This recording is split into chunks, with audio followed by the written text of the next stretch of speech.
Good evening, everyone. Welcome to the November meeting of the Queens Parent Advisory Board.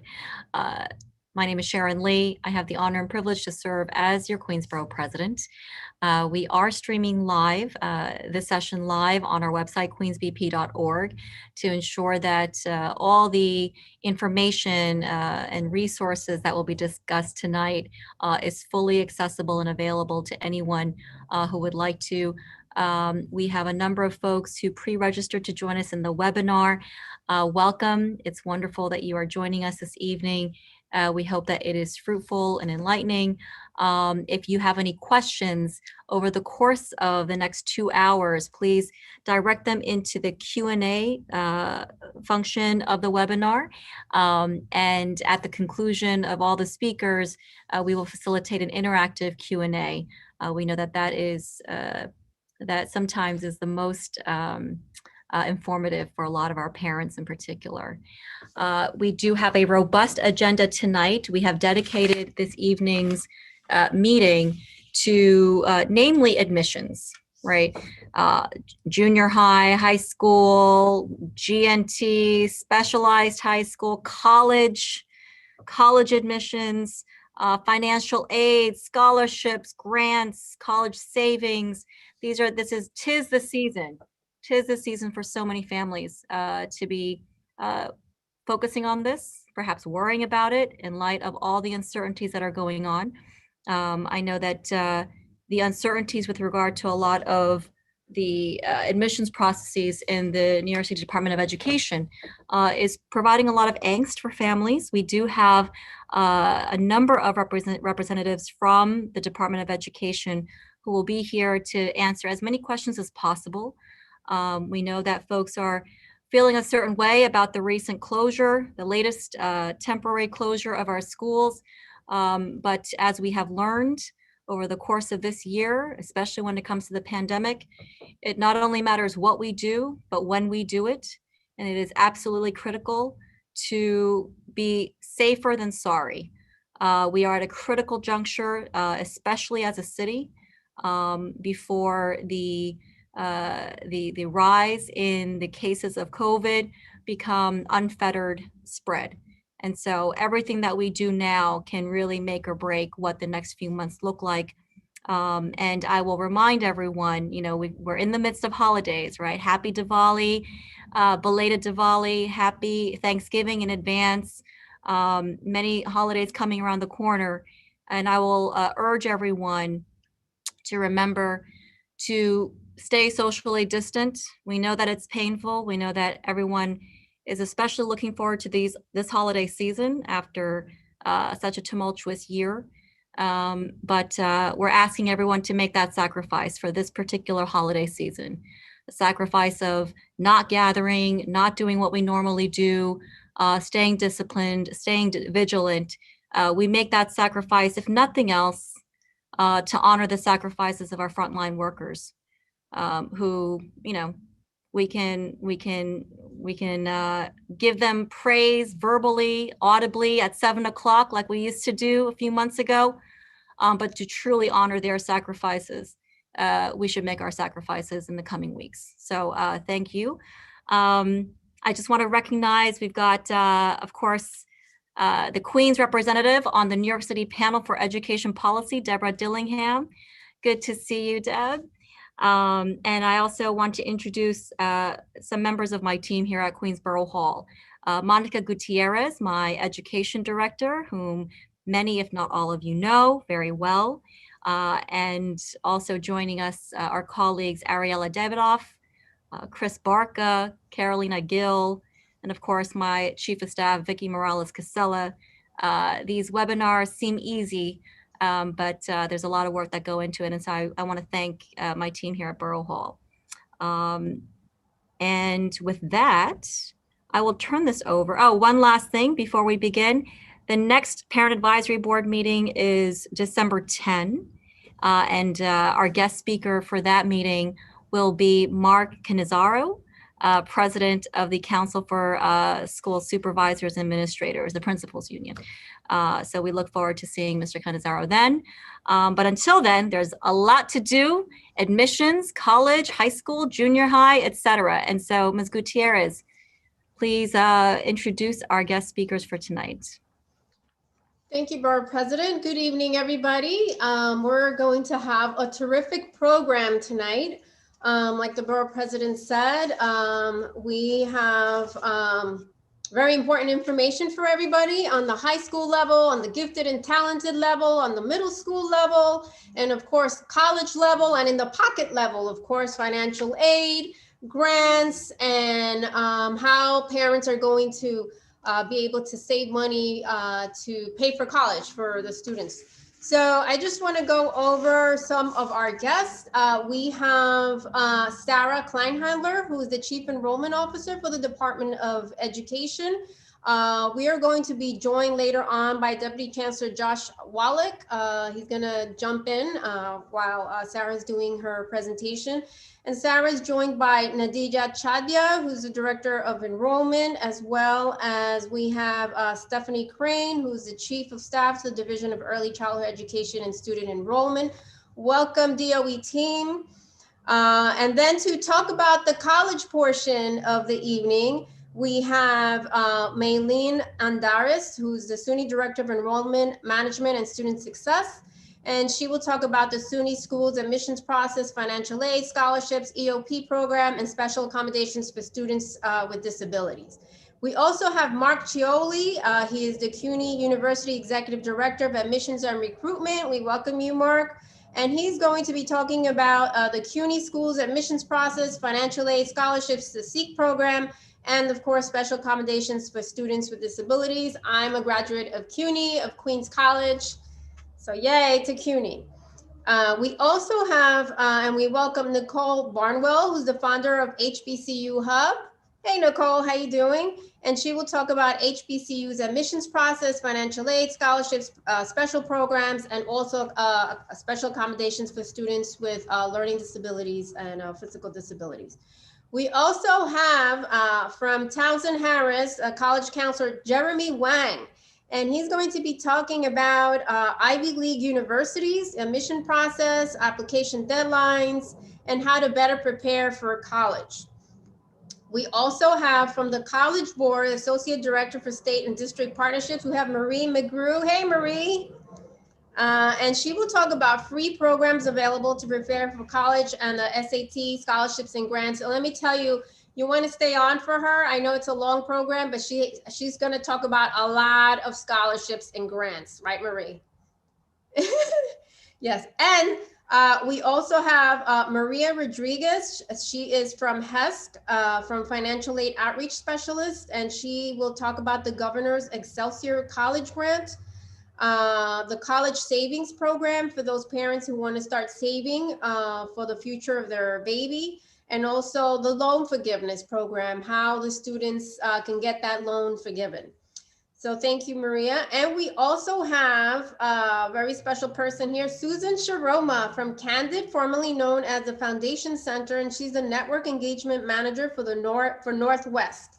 And she will talk about scholarships and grants available for students who qualify and don't qualify for financial aid. She's going to talk about DACA students as well and what they can apply for. So just want to welcome everyone. Thank you for being here this evening. And so now, since we have a very tight program, we want to get to the program right away. So Sarah, if you can begin. Sarah's going to be talking about the high school, middle school, gifted and talented screening and admissions process.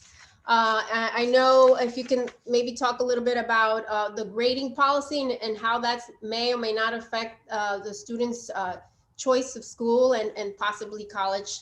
I know there's going to be tons of questions at the end, so if you could do the presentation. And I just want to tell everybody, so after everybody does their presentations, we're going to go to the Q&A at the end so that we can have enough time. We know a lot of parents have questions, and we already have 20 questions on the Q&A right now.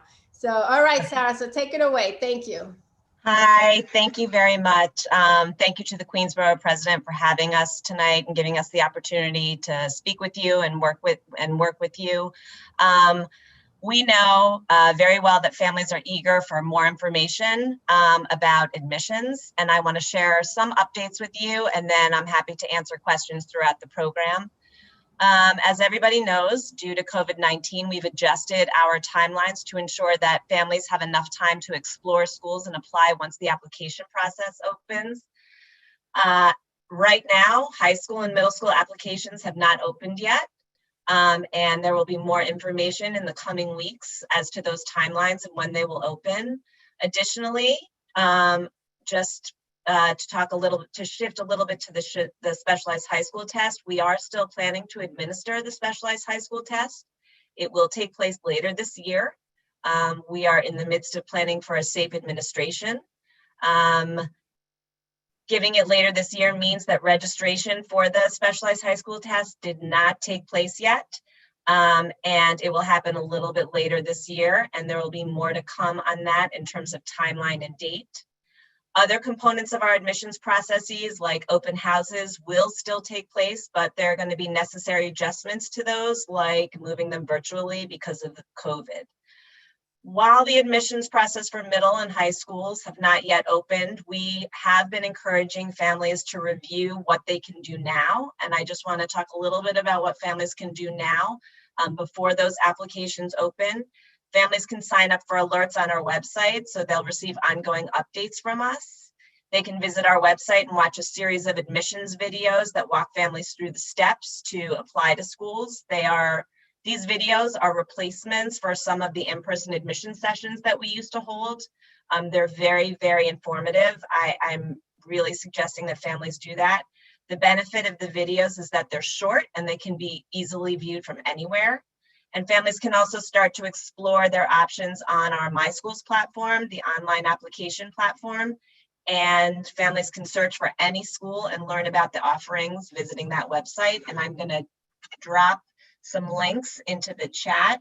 And we are going to have more updates for you in the coming weeks. And I'm happy to answer questions either now or throughout the program. Thank you, Sarah. Okay, so now we are going to move on to Meylin Andares, the SUNY Director of Enrollment Management and Student Success. Hey, Meylin. Myself on mute. Hello, everyone. Good evening. I just want to start and say first that I hope that everyone and their families are safe and healthy during this challenging time. Thank you so much for joining us.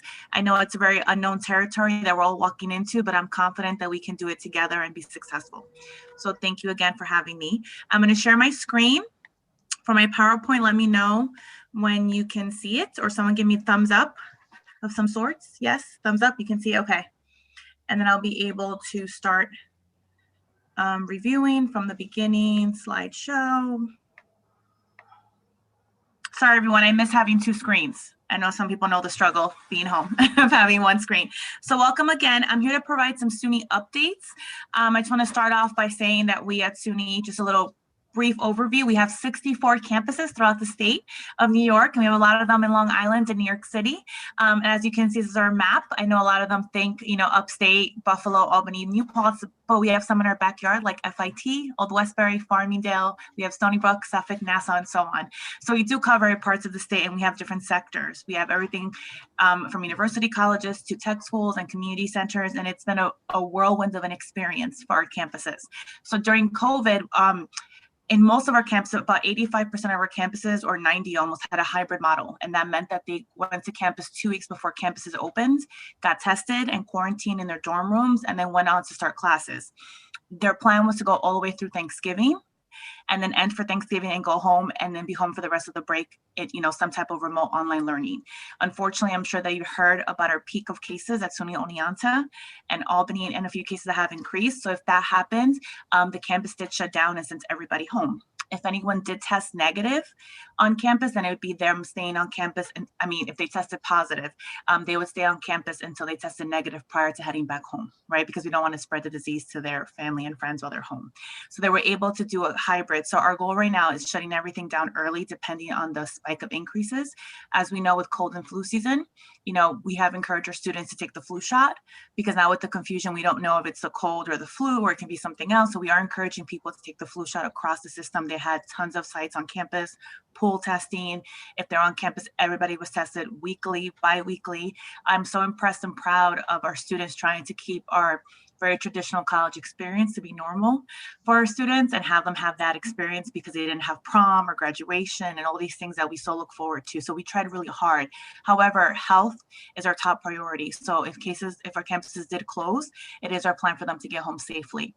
Moving forward in the spring, we are planning to also have all remote learning. As of right now, if anything changes, that will be told after they're home for the month of January. So we're hoping to have some control of how the cases look, but if there's any pike whatsoever, it's going to be remote for the spring as well. So we are SAT optional at SUNY, which I'm super excited about because I think the SAT scores personally are a barrier to access for several reasons, but we are SAT optional. So that being said, if a student did do really, really well on an exam, they're more than happy to submit them. However, it's important to know that they fall within the range of those requirements. Everything stays the same as far as GPA, and personal essay and letters of recommendation and so on. They're welcome to submit scores. We are looking at the Office of Undergraduate Admissions across system. We are looking at more of a holistic process of review, which I will talk about in the next slide, or maybe I'll go in a few sectors afterwards. As far as financial aid updates, we do encourage students to file the FAFSA and New York State applications. For our undocumented students, we do encourage the DREAM Act and the TAP application as well. I did have a session on November 7th. No information on any programs have been cut at this point. I know budget and money is a big topic right now, but we have not been notified that any cuts will be moving forward as far as budget cuts for financial aid or EOP programs. To remind students not to be discouraged by anything related to COVID-19 or any changes in family income, and to advocate for themselves. Is really the time for students to really express what happened at their house, at their homes, their parents lost a job. So really reiterate the importance of the financial need in their households on the FAFSA end. Smart Track, it's on the website that I'll forward to Monica for everyone. It is a free online source called SUNY Smart Track. And please, Monica, cut me off. Try to talk as quickly as I can. Smart Track is a free online course that gives students an opportunity to talk about estimates and glossary and vocabulary for both the parent and the student. I mean, the parent and the student, as well as anyone in the household. Right now, our focus is obviously on the high school student, but there are parents going back to school and people in the household also considering other options. So this is a free option tool for them to go online and check exactly how to navigate the process of financial aid. COVID online learning, as we all know, it is not easy for our students to transition from in-person to remote learning. It could be a challenge for many students on various reasons, and more importantly, it doesn't help them academically strengthen their skills. So we have tons of resources available as far as mental health and nutrition and technology. For any of our incoming EOP students in the program, we actually got a generous donation in $2.5 million to give laptops for all incoming EOP freshmen for this year. So every EOP freshman got a free laptop and a hotspot and access for them to have access to Wi-Fi and technology at home. But this website is just additional resources for anybody else who's home as far as benefits for Spectrum, technology, any counseling efforts, and so on if they decided to stay home. This is what I meant to put earlier slide as far as the holistic review.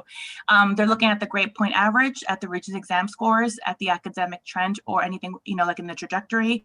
Look at the strength of the curriculum for admissions, extracurricular activities, anything, being a volunteer prior to COVID, work experience, and the emphasis on anything with motivation and resilience. So parents on the line, do not worry if your student's not taking the Regents exam. If exams were not taken, they will not be penalized for not taking any exam. If they did, great. If they did not, it's not going to impact any admissions decision. Sessions we have on the SUNY website for general SUNY sessions as far as EOP as well. And then we have a website for disability services. These are our top priorities. So if your student has anything in the application process, my number one advice is to research the schools that they're going to be applying to and look up their disability centers and see if there's a correlation between what your student needs and what they offer at that campus. If they do not, it's definitely for sure available at a nearby campus, or you can have someone actually come over from a different campus and give your student the resources needed. This is my email and my number. I want it to be short and sweet because I know we have a lot of people on the panel today.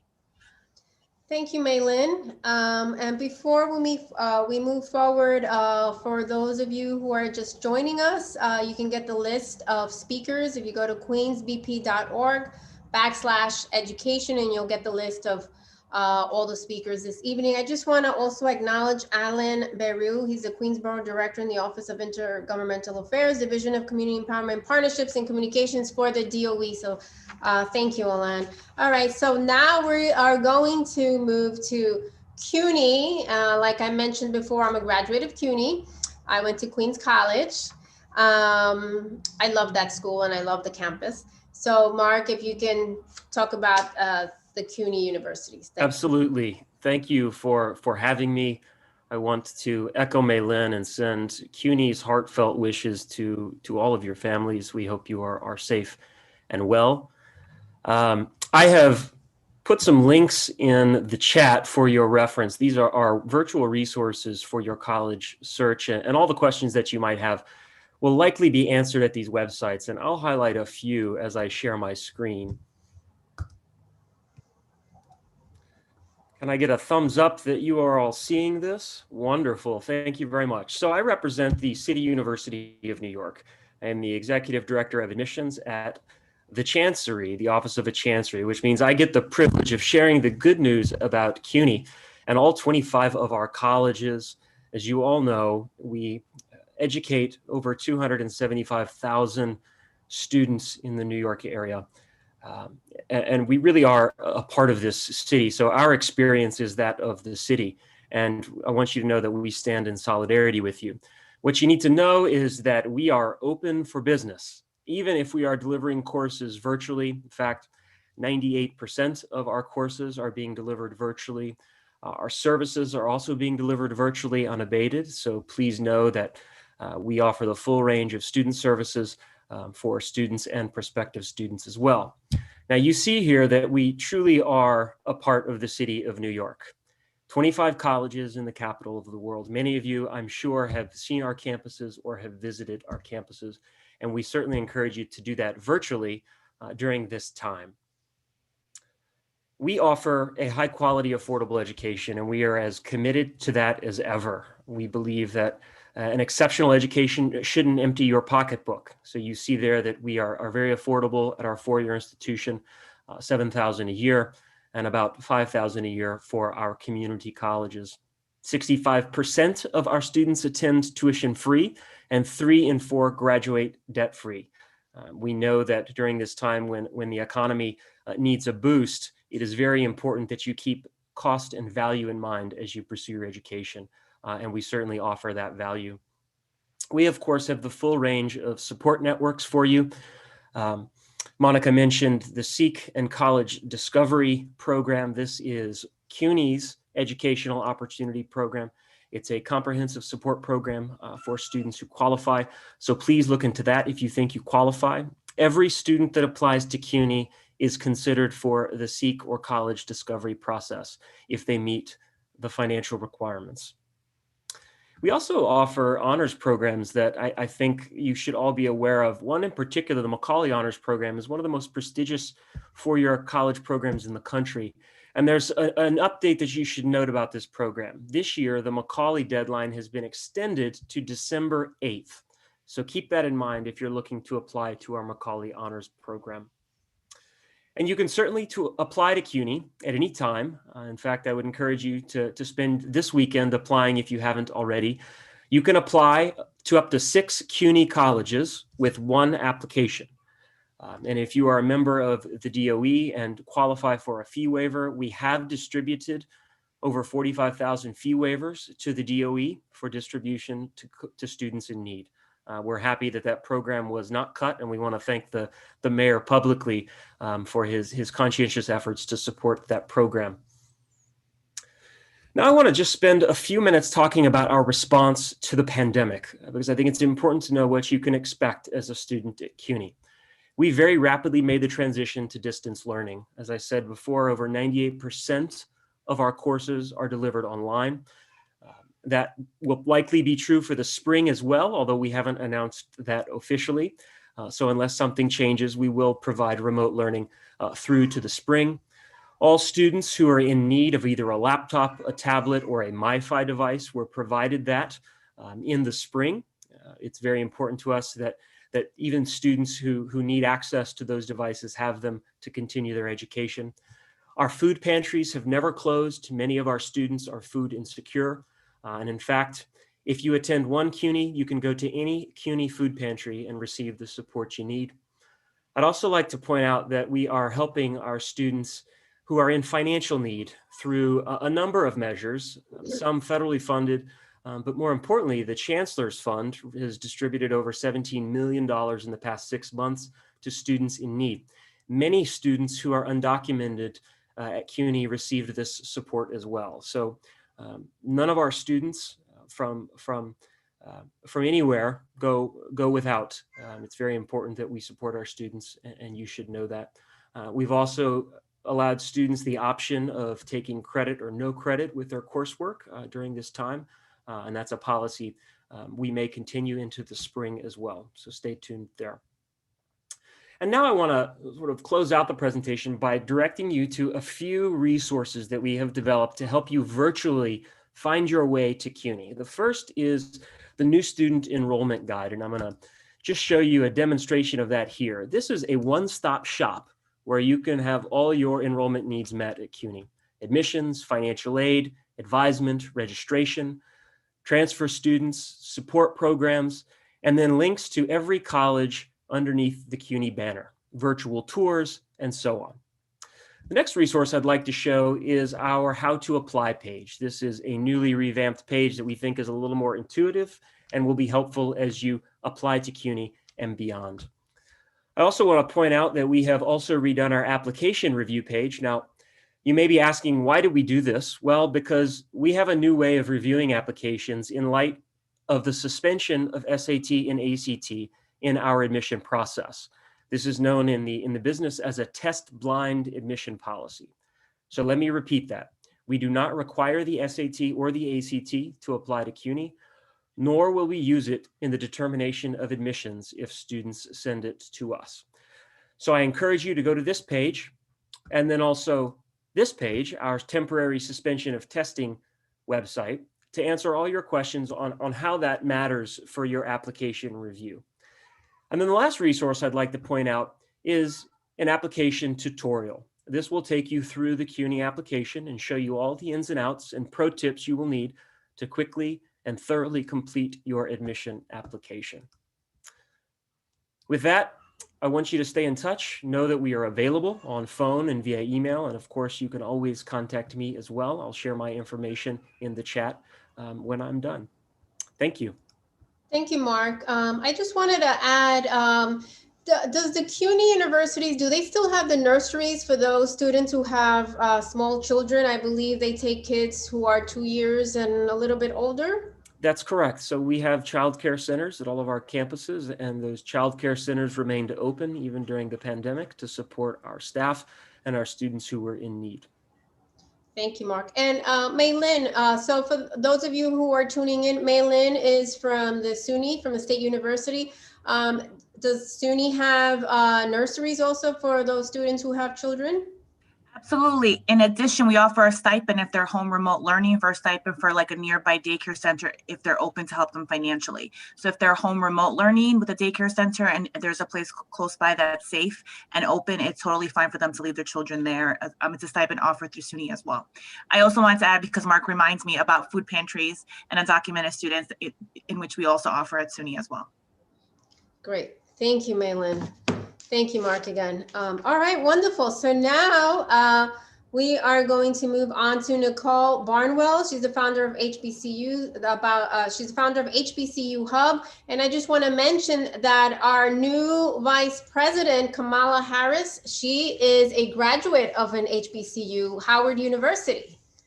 Absolutely. Absolutely. Thank you, Monica. Thank you, everybody, and the whole Queensborough President team for allowing me to be here to present on behalf of HBCUs and the HBCU community here in New York.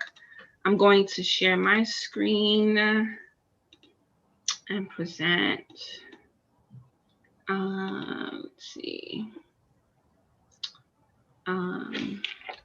As Monica mentioned, I am the president and founder of the HBCU Hub, which is a a nonprofit organization here in New York that helps students to discover, gain admission to, prepare, and enroll at historically Black colleges and universities. I've been doing advocacy work on behalf of HBCUs here in New York for about over 10 years now, ever since I graduated from Hampton University in 2008.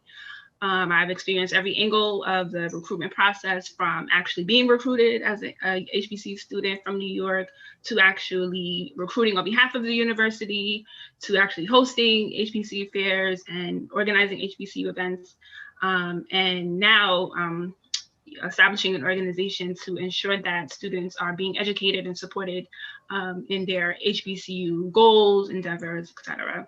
So I'm really, really excited to be here to share about the work that we're doing as an organization. We have a program called HBCU Hub University, which is our college access program, where we help students to actually transition to HBCUs. Last year, we had about 5 students in our pilot program were able to successfully transition. Although, learning remotely currently, they were also able to acquire over $100,000 worth of scholarships. And so we just, our goal is to make sure that students know that, if you would like to go to HBCU, it's absolutely possible.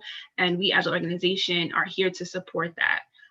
We are, as an organization, board run. We're also supported by a group of HBCU alumni. We refer to as our HBCU advocates, who also, support us in the work.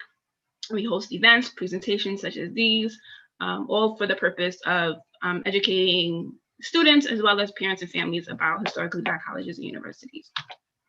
So what exactly is an HBCU, right? So HBCUs, or historically Black colleges and universities, are actually defined in the Constitution, in Title III of the Higher Education Act of 1965. And they define it as any school of higher education with a mission that was established prior to 1964 with a mission of educating African Americans. And so it's important that I note that, because sometimes, certain schools kind of get clumped into HBCUs, for one reason or another, but it's really important to note that, HBCUs are very, very specific in their definition. And so they are institutions established prior to 1964 with the mission of educating Black Americans. Of course, open to all students from all backgrounds and nationalities, but they were established with that mission. HBCUs have an economic impact of over $14 billion, represent 3% of all four-year nonprofit colleges and universities, and enroll 10% of African Americans, and they graduate 20% of all Black students who acquire a college education on the undergraduate level. In 2018, HBCUs, or non-Black students, made up 24% of enrollment at HBCUs, which just goes to show that, non-Black students are seeing the value in the education received at historically Black colleges. And on average, looking at, all colleges across the board, HBCUs are 28% less costly than non-HBCUs. 2014 Gallup Purdue poll reports that African American graduates of HBCUs are more likely to have been supported and to be thriving afterward, after college, in comparison to students who did not graduate from HBCU. And so just really quickly, I wanted to share some information about some of the partner schools that, some of the schools that are part, if I can just navigate this properly. Let's see.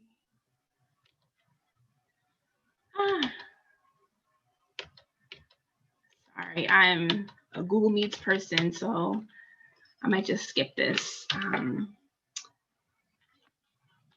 Just skip that part. To talk a little bit about the admissions and admissions process, HBCUs, of course, similar to any other kind of school, they look at GPA, SAT, and ACT, leadership positions, volunteer positions, of course, essay, and letters of recommendation. There are quite a few schools that, similar to the SUNY and CUNY schools that spoke earlier, are they are test optional, or not looking at the exams. So all of that is based on the school. There are over 100 HBCUs across the United States and the Virgin Islands, and so each school, of course, will have their own, their own policies around tests.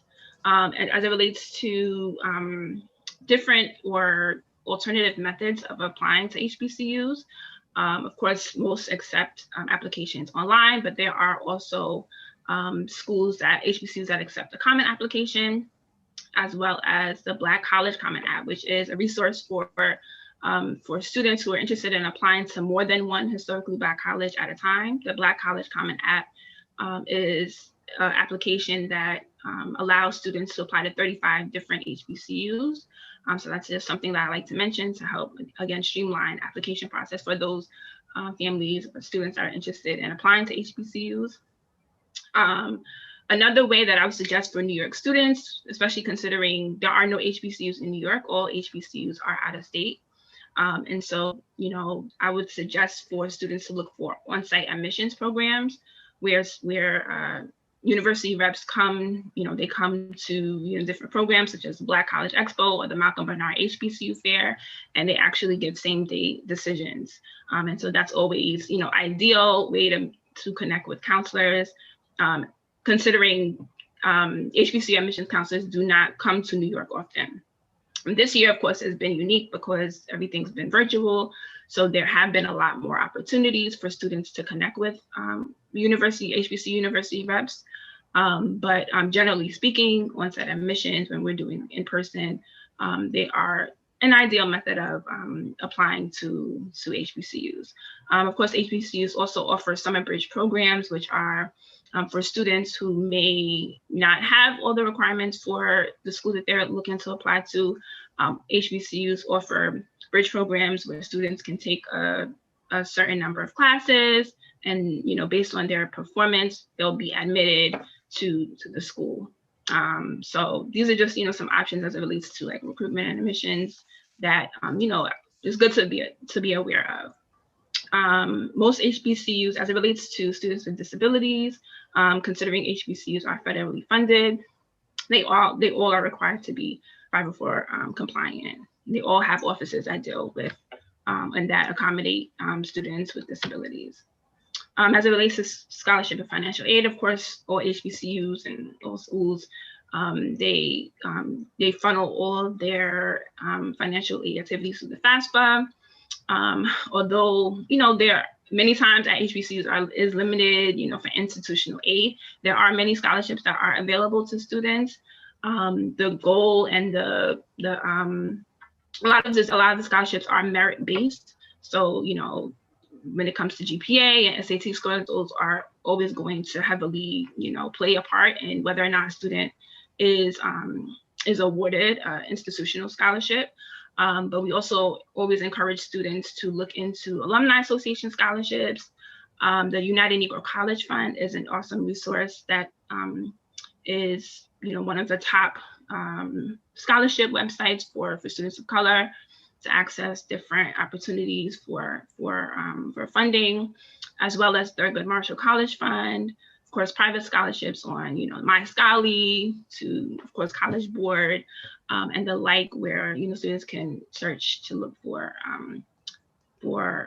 scholarships. And of course, last resort, but, we do make sure that students are aware that, loans are available as well as it relates to financial aid. So that's all for me. Thank you again for having me. I'll also drop my information in the chat so that it'll be more easily accessible. Thank you, everyone. Thank you, Nicole. I just want to also mention that Morgan Stanley also has scholarships for those students applying to HBCUs. Thank you, Nicole. All righty, so now we are going to have Jeremy Wang. He is a college counselor at Townsend Harris High School, and he's going to talk about the Ivy League schools, the admissions process, application deadlines, and how to better prepare for college. So Jeremy, take it away. Thanks. Thank you very much. I'm very honored to be part of this very important event. I'm going to share my screen as well. I prepared a presentation, and give me just 1 second. I'm going to start from the beginning. Well, while you do that, I'm just going to explain to the parents what the Ivy Leagues are. So Jeremy's going to talk about Harvard University, Columbia University, NYU, all of that. Right, Jeremy? Absolutely. Mhm. I can talk a little bit about their admission process, and that's somewhat different from our public schools, even though the majority of the requirements are more or less the same. But in any case, I just want to distinguish, there are two major categories of colleges, and just in case some of the parents are not aware, we have public universities and private universities. And SUNYs and CUNYs are all public universities. Even some of the HBCUs are private schools. And we are talking more about private schools who are top-notch and who are very, very hard to get in. For instance, the Ivy League schools and so on and so forth. So this is one of the first things. But before I move on, I'd like to thank Monica Gutierrez and also the Queensborough President's Office for including Townsend Harris in this very important event. And I'm Jeremy Wang. This is my 6th year at Townsend Harris High School, one of the top high schools in New York City. And also at the same time, since we are school counselors and we don't have the specific title of college counselor, we have a comprehensive responsibility ranging from working with students with IEP and also social emotional counseling, as well as college counseling. The only responsibility that we don't have is admission from middle school to high school. That's the only responsibility the school counselors at Townsend Harris do not have. Let's move on. And colleges also vary differently in other categories, such as whether it's 4-year or 2-year colleges. Usually community colleges are 2-year colleges, and 4-year colleges are usually the major university centers, such as Stony Brook, Binghamton, Harvard, Columbia, NYU. These are all 4-year colleges versus BMCC or QCC. These are usually 2-year colleges. The size, location, distance from home, selectivity, and affordability. And generally speaking, public universities are more affordable than private schools. However, private schools usually have more flexibility in offering their scholarships, and because they have their own endowments versus public universities usually don't have that flexibility. And also we have co-ed and single-sex universities, colleges, and there are some really top-notch all-women schools such as Barnard, Wellesley, and Smith College, so on and so forth. So I just want to mention that very briefly. And actually, when I was composing this presentation, this slide, I actually had the Ivy League schools in mind. When Monica mentioned about the Ivy League schools, we actually used Ivy League schools as a synonym of the top universities. There are actually only 8 Ivy League schools. They are Harvard, Yale, Princeton, Brown, Dartmouth, Columbia, Cornell, UPenn, and so on and so forth. There are 8 of them. But now we are mentioning Ivy League schools. We usually tend to include schools such as MIT, but MIT is not an Ivy League school, or Stanford. These are extremely difficult to get into schools. These are top-notch schools, even including Duke, Notre Dame, and so on and so forth. So when we are talking about Ivy League school admission application, there are a list of documents that they all have to be top-notch.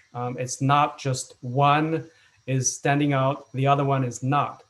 The first thing first, and also this is always the most important part. This is how I communicate with my parents and my students at the same time. Your academic records is always the number one. It's the most important document. And when people say GPA, I would say GPA is actually part of your high school transcript. Your high school transcript probably is the more accurate term to say, because in your high school transcript, there are 3 major components, to say the least.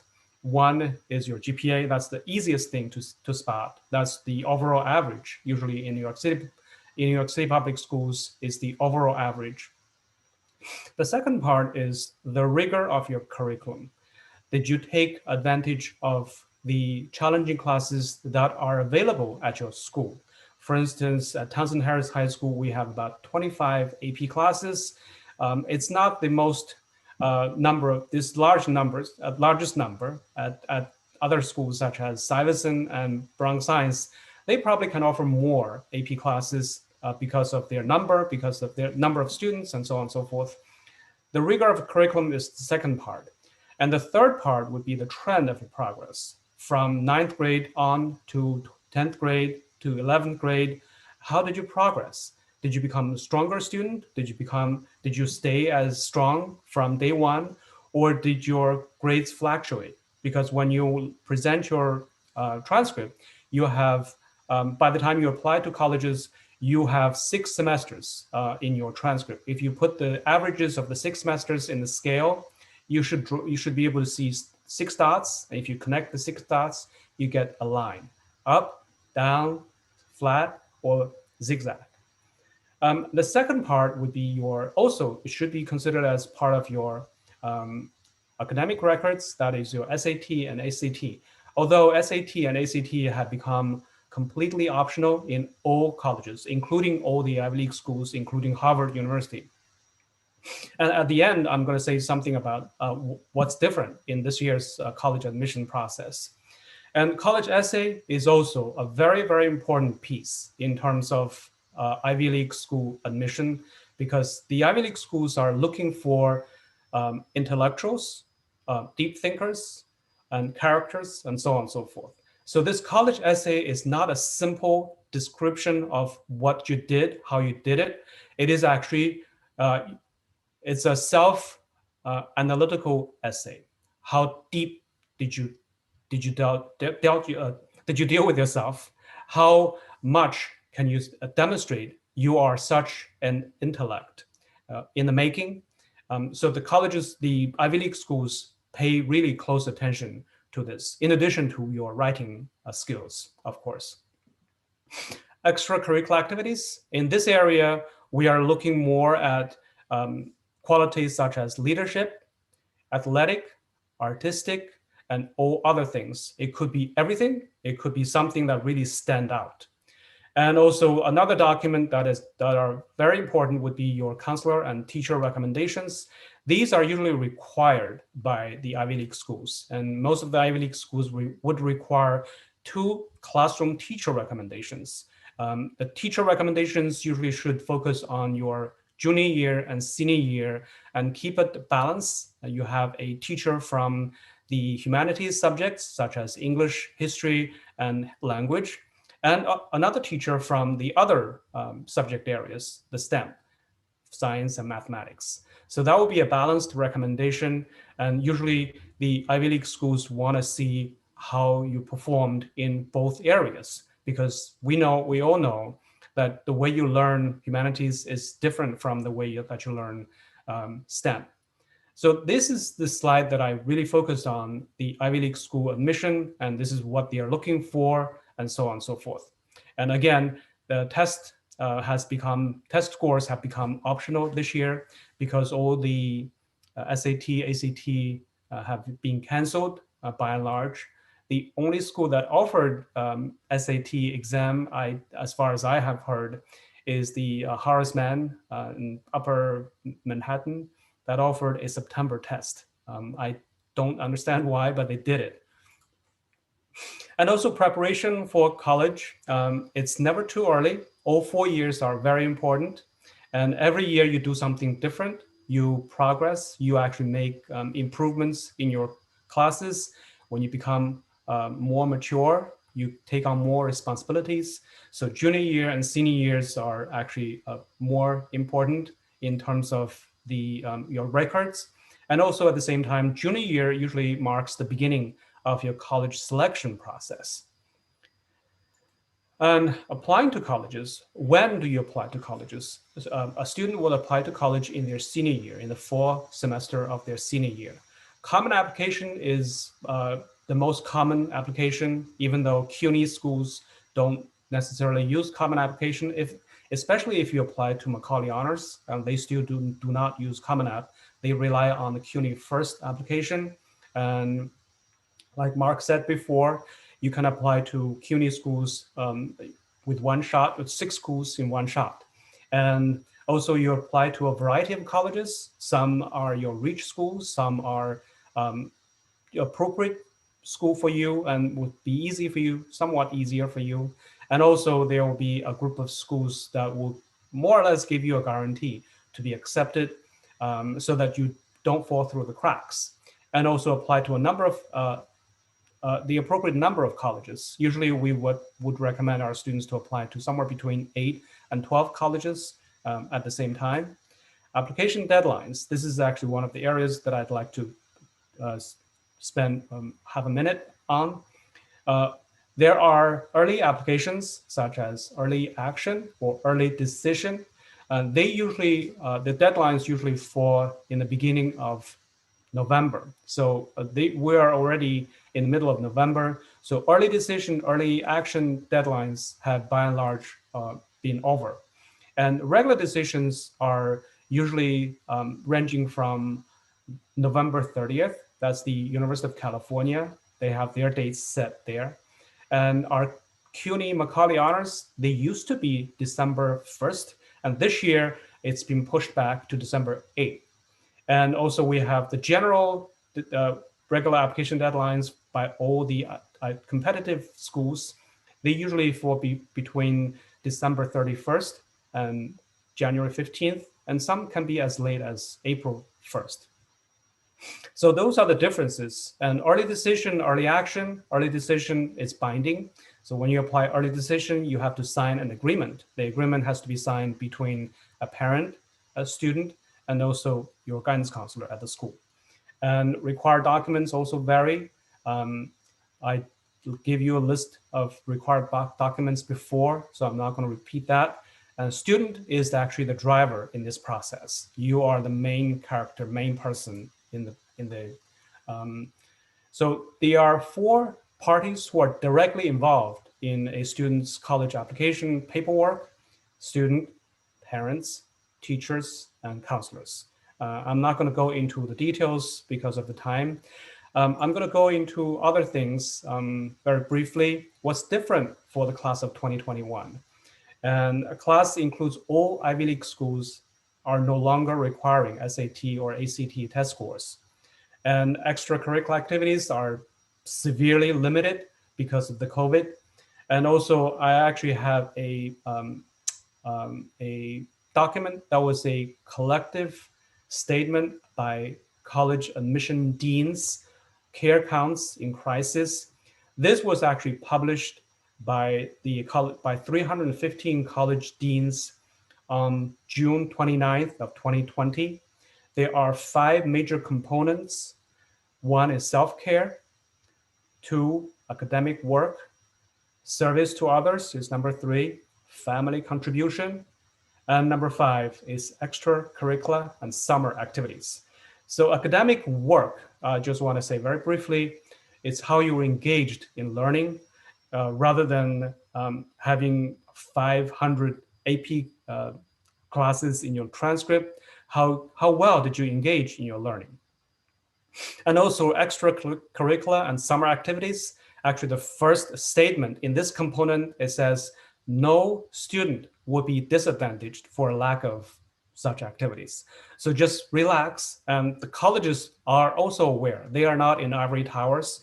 They are where they are just like Meylin and Mark, and they are actually with us. They know what's going on with our daily life.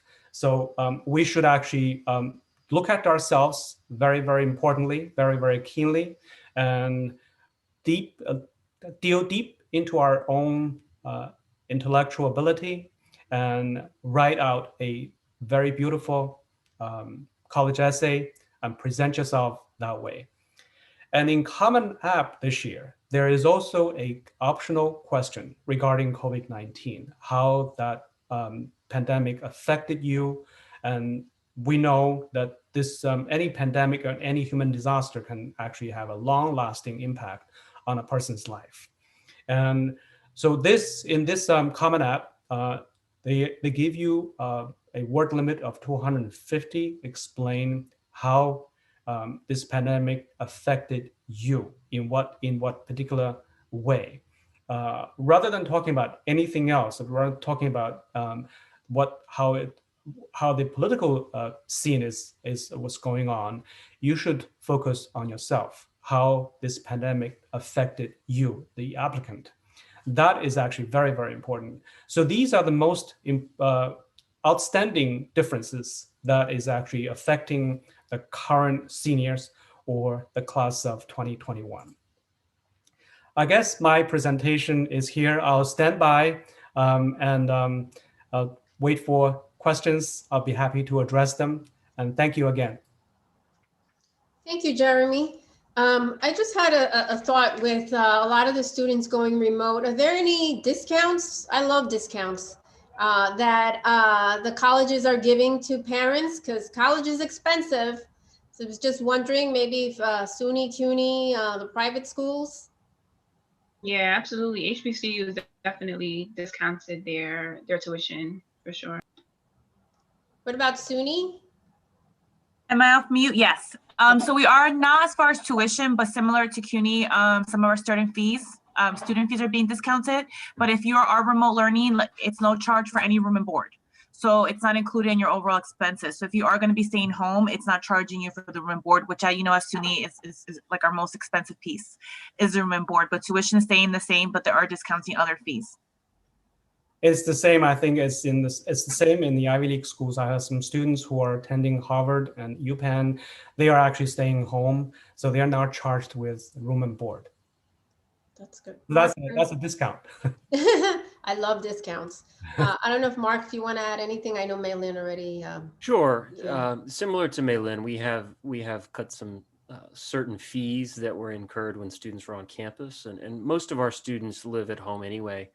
And interestingly enough, this spring, if we continue with remote learning, it will be the cheapest ever to go to CUNY. I mean, we're already one of the most affordable institutions in the country, and so we're very cognizant of cost. In fact, as I said before, over 70% of our students attend tuition free already because of the financial aid that they receive. Thank you, Mark. Okay, great. So now we're going to move on to, we have Marie McGrew. She's from the College Board, Associate Director for State and District Partnerships. Welcome, Marie. Hi, everyone. Thank you so much for having me participate on this panel. I just want to say I hope everybody is staying safe and feeling well. I'm going to go ahead and share my screen. Here we go. And if I could get a thumbs up if you are seeing my screen. Terrific. Let's go into slideshow mode. Here we go. So I just wanted to talk briefly about some student resources that College Board has. So you heard a lot about college admissions tonight already. Because I'm College Board, I am going to start very quickly by talking about the SAT. So as you know, we colleges and universities are being very flexible in their admissions process this year. We actually have an entire higher ed team that is working with higher ed institutions to offer that flexibility and to really ease the tension around the SAT. So some of this flexibility that we're talking to colleges and universities about is particularly around not faulting students who are unable to take the SAT due to COVID, recognizing that repeat test taking is something that's very limited this year for students. So you can see, as several of our panelists, or a handful of our panelists talked about tonight, higher ed institutions are going test blind or test optional and things like that. So the SAT, however, if your students do decide that they want to take the SAT, these are the dates that are coming up in the spring. And I just wanted you to be aware of those. I mean, We don't know what's going to happen. I know there are many cancellations and test center closures, but these are the dates that are scheduled for the spring. Just so you have that information, if your students do decide that they want to take the SAT, College Board actually offers free SAT practice with Khan Academy.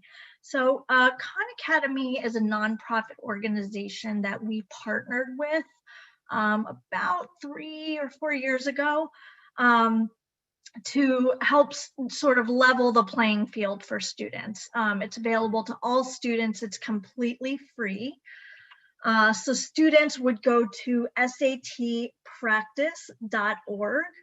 And Khan Academy has delivered over 400 million lessons, but they've developed comprehensive SAT practice materials in partnership with the College Board. So these practice materials are personalized, they're customized to each individual student, which is great. So what's great about Khan Academy lessons is it really focuses on skill building.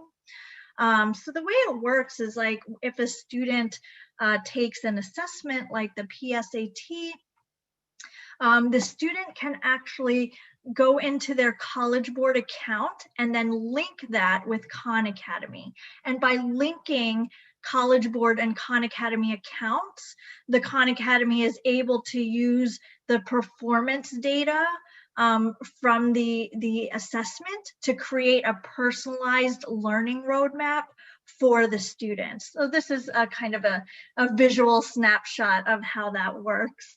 And this student in particular, Tiffany, once she links her College Board and Khan Academy accounts, that score performance data is uploaded, and then she has a customized study plan. If a student has not taken an assessment and wants to jump on Khan Academy and just start practicing for an SAT on their own, there are diagnostic exams available in there that they can take in order to customize the study plan. So if they choose not to link their College Board account, or they haven't taken a PSAT or anything like that, they can still use Khan Academy free official SAT practice. So I did want to let you all know that that is available for students who are planning to take the SAT. The next thing I want to talk about is Student Search Service. So Student Search Service is an opt-in program. Students can opt in to Student Search Service. And then what would happen is that this is what connects them to colleges and scholarship programs. So once they're opted in, they would get information about financial aid, about scholarships, other ways to make college more affordable, details about campus life and student services, overviews of majors, courses, and degree options, deadline information. Research has shown that students who participate in Student Search Service, who opt in, are 12% more likely than their peers to enroll at a four-year college. So I can say personally, I'm a product of Student Search. When I was in high school, I did not go to a school that was abundant in resources. I didn't have a lot of guidance about college, and I didn't at home either. And so, took the PSAT and I checked the box to opt into Student Search. And then when I eventually had to take the SAT and did that, I suddenly started getting mail from colleges. And I was a person who was not even sure if I was going to apply to college, because it was just so unfamiliar to me, the whole process. But just getting that mail and realizing like colleges know about me was such an amazing feeling. So Student Search Service, typically students opt in by checking a box when they take the SAT. They check a box on their on the answer sheet, but because of everything going on this year with the remote and the students not able to take these assessments or sit in buildings and all of that. For 2020 this year, we've created a simpler online opt-in. So students would just go to studentsearch.collegeboard.org and opt in there. And they can opt out whenever they want. If they don't want, no longer want to be receiving any information from colleges or scholarship programs, they can easily opt out. So I did want you to know that we have made that process much more simple this year. And again, we have a variety of scholarship partners that students would hear from. Some of the scholarships are more merit-based, some are based on economic guidelines, things like that. So there are a whole host. Some are based on nationality or ethnicity, things like that. So there are a lot of different scholarship partners that College Board would connect these students to. And then the third thing I want to talk about, this is fairly new, is the College Board Opportunity Scholarships. This is something I'm really excited about. The College Board Opportunity Scholarships launched in 2018. What's unique about the College Board Opportunity Scholarships is that we're awarding scholarships to students for just taking key steps in their path towards college. So they don't have to write an essay. They don't have to have a minimum GPA requirement. They don't have to have a certain SAT score. Basically, these are micro scholarships that we are awarding to students just by completing key action steps. So building your college list, that essentially means we want the students to go on Big Future, which is a site that College Board partners with, and then just put 6 colleges on a list. And just by doing that, the student is put into a drawing, a pool, where they can win $500. We're pulling 700 individual scholarships. Practice for the SAT is another step. Improve your score is a step. And that would be from PSAT to SAT. And then strengthen your college list. That means just going back into that initial list and modifying it to have a couple of reach schools, a couple of target schools, things like that. And then that would put you into a drawing. Completing the FAFSA. This is a step students are probably already doing. So just by completing the FAFSA, the student can be put into a drawing for a $1,000 scholarship. So this is right now for the class of 2021. And again, applying to colleges is the final step. This is for the class of 2021. Now, one thing I want to let you know is when a student completes all 6 of these steps, they're automatically put into a drawing for a $40,000 scholarship. That's what we call the Complete Your Journey Scholarship. And that is we draw 25 winners for the Complete Your Journey $40,000 scholarship. However, along the way, students can win multiple micro scholarships by completing these steps. I do want to say that in March, we had our first drawing for the Complete Your Journey for the class of 2020. 3 students in New York won out of the 25. 3 were from New York and 1 was from New York City DOE public school up near Washington Heights. So that's really exciting, and we get to notify her virtually over Zoom, but I think she was quite surprised to hear from College Board that she had won $40,000. But one thing I want to say, because of the world we're now in, we've made some modifications here to this list.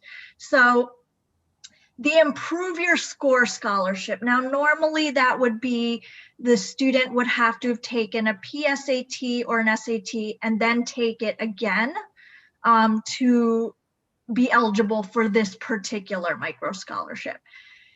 This year, because of everything going on, the student does not have to complete that Improve Your Score step and can still be eligible for the Complete Your Journey scholarship.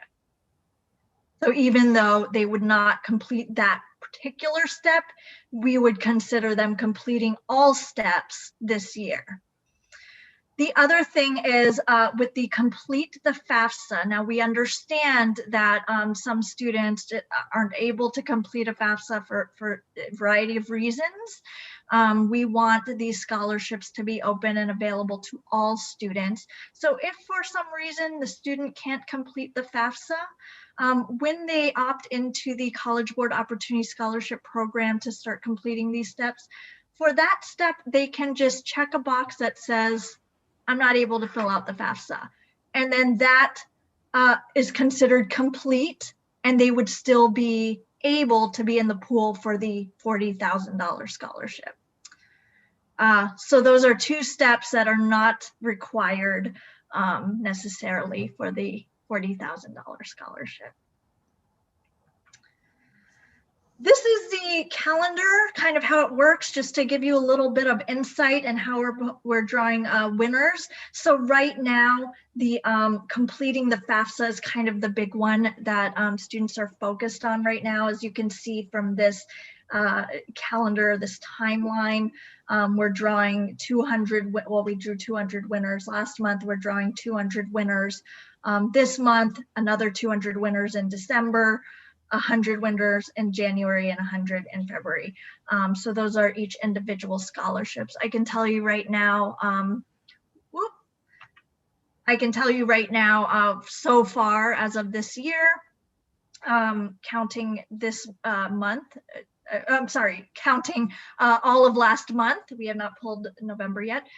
We've had 237 winners in New York that have won these various micro scholarships. So just wanted to let you know about that. And if you go to collegeboard.org/opportunity, that is how you your students can opt in.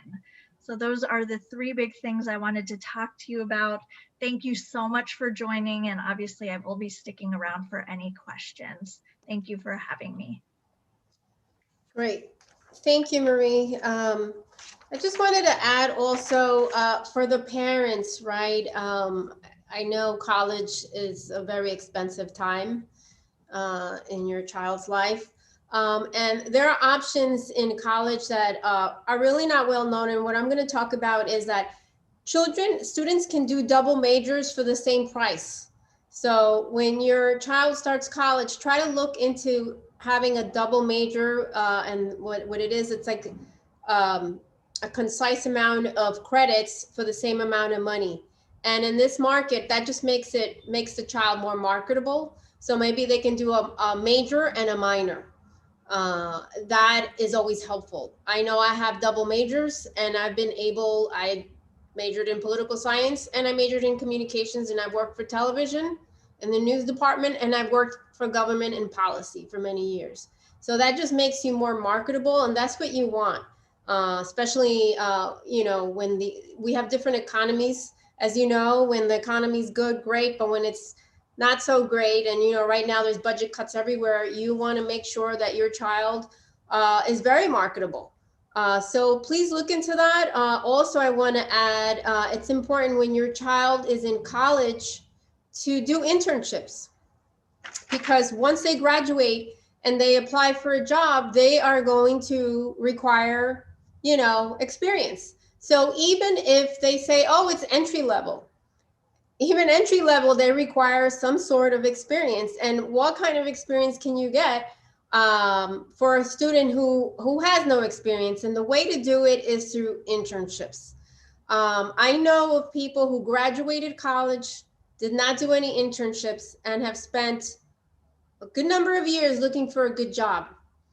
I know of one in particular who couldn't find a job for several years because he did no internships. So I just want to give parents the heads up. It's very important. You may not hear this a lot. Parents hear a lot about, the grades, get the grades high, to get into college and the SATs. But, once you're in college, it's important to do the internships. It's important to look at the double majors and the minors. So just wanted to mention that so parents can think about that. All right, great, thanks. So now we are going to have Maria Rodriguez. She is from the New York State Higher Education Services Corporation. She's going to talk about the Excelsior program. And that's the program that the governor signed a few years ago. I remember when Bernie Sanders was running for president, he was talking about free college for everybody. And so Maria's going to talk a little bit about the Excelsior program, which I know if the parent makes combined income of $125,000 or less, the student qualifies, but there are certain things attached to that. But Maria can talk a little bit more about that. And she's going to talk about the college savings plan for those parents who have little ones and would like to save for your child for college. And she's also going to talk about the loan forgiveness program. Thank you, Maria. Take it away. Thanks. Wonderful. Thank you so much for having me. I really want to take a minute to thank the Queensboro president for inviting me, and to thank you, Monica, for the invitation. And I'm going to now try to share my screen because I want to share my website. Are you guys able to see it? Not yet. No. Not yet. Okay. Let me see. Well, while you get that on, I just want to add a few more things about the college experience. The first year that your child applies, goes to college, you know, try to have them acclimated to the college experience, because sometimes kids get so excited they want to join every club on campus. And, you know, for many students, it's the first time that they're away from home.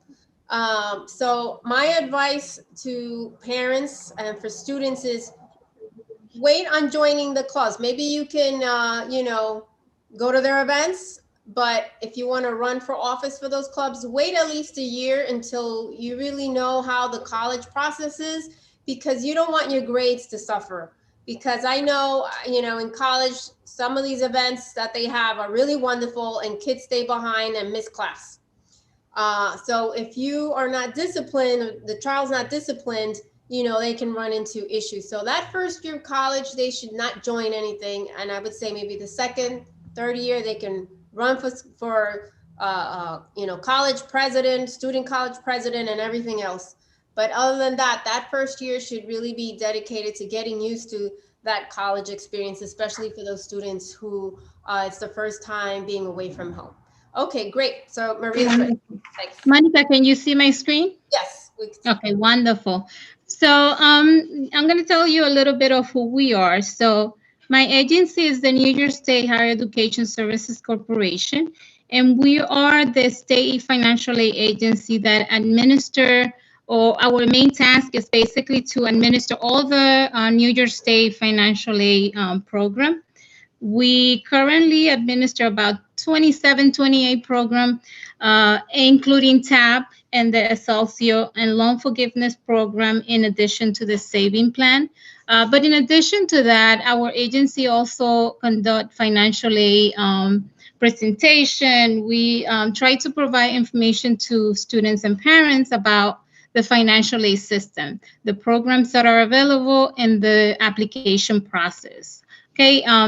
Currently, you know, with the new way of communicating, we're not doing in-person presentation, but we are trying to finalize a platform where we will be having those presentation online.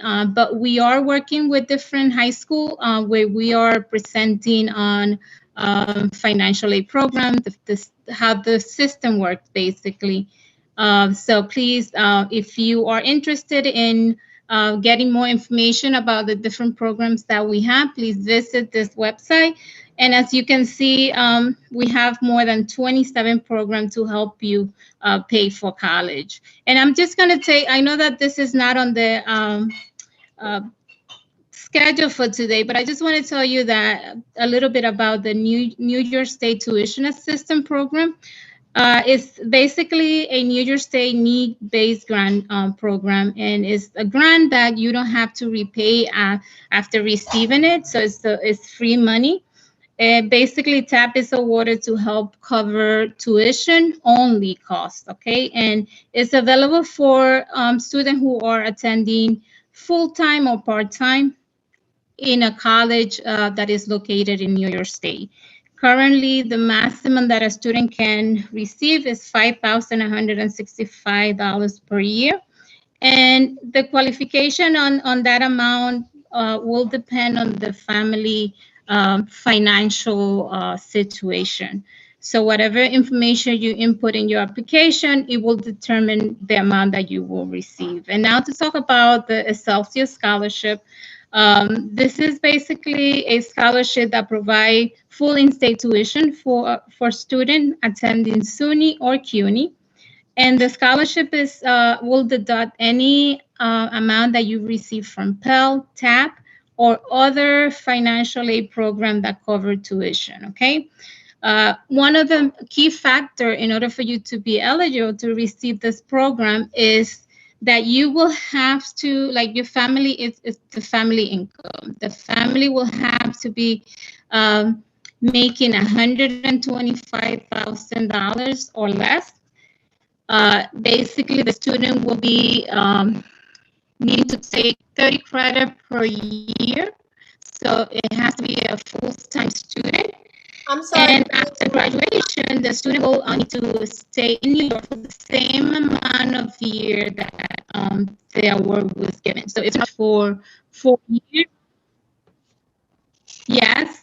Hi, Maria. I'm sorry. Are you very close to the microphone? Because it sounds a little like you're going in and out. Can you hear me now? I am very close, so I'm not sure. Can you hear me now? Yes, now it's more clear. Thank you. Okay. All right. So so basically this program, you will have to be a full-time student. I don't know if you guys heard me clearly before, but one of the key components to be eligible to receive this program is that your family income. Basically, the family has to have an income of $125,000 or less, and the student have to be a full student taking 12 credit. But at the end of the year, you will have to have 30 credits. Okay, so it's important for you guys to really understand what are the requirements, because after you receive this grant or this scholarship, you will be required to stay in New York for the same amount of year that the award was given. So if a student went to a 4-year college and the scholarship was given, then you will be expected to stay in New York for 4 years after that. Let's say that a student's decided that they're going to go to graduate school and they go to graduate school for 2 years, those 2 years will count as part of the resident requirement. And, if you need to work, we also are expecting you to work in New York. So it's very important for you guys to understand this, because if you guys don't stay in New York after receiving this grant, what will happen is that if you leave without asking for an extension, what will happen is that this will turn into a loan free of interest. So if we provided you with $10,000, you will have to pay us back $10,000, and we will give you 10 years. Okay. The other program that we want to discuss today is the loan forgiveness program. And this is a program that basically under certain conditions, you may have all or part of your educational loan cancel. And basically it will be in exchange for a qualifying work or service that you will be providing for a period of time. Okay. And we have a number, and let me see if I can show you some of the programs that we have. My internet is very slow.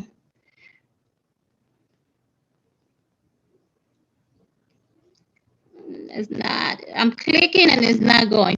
But we have some programs that are based for students that are working for ACS Maria, I'm so or sorry are, to jump in. You're breaking up again. becoming teachers. I'm breaking up. I'm so Okay, sorry. now So basically, this is the. Can you guys hear me now? yes. Can everybody else hear? My internet is horrible.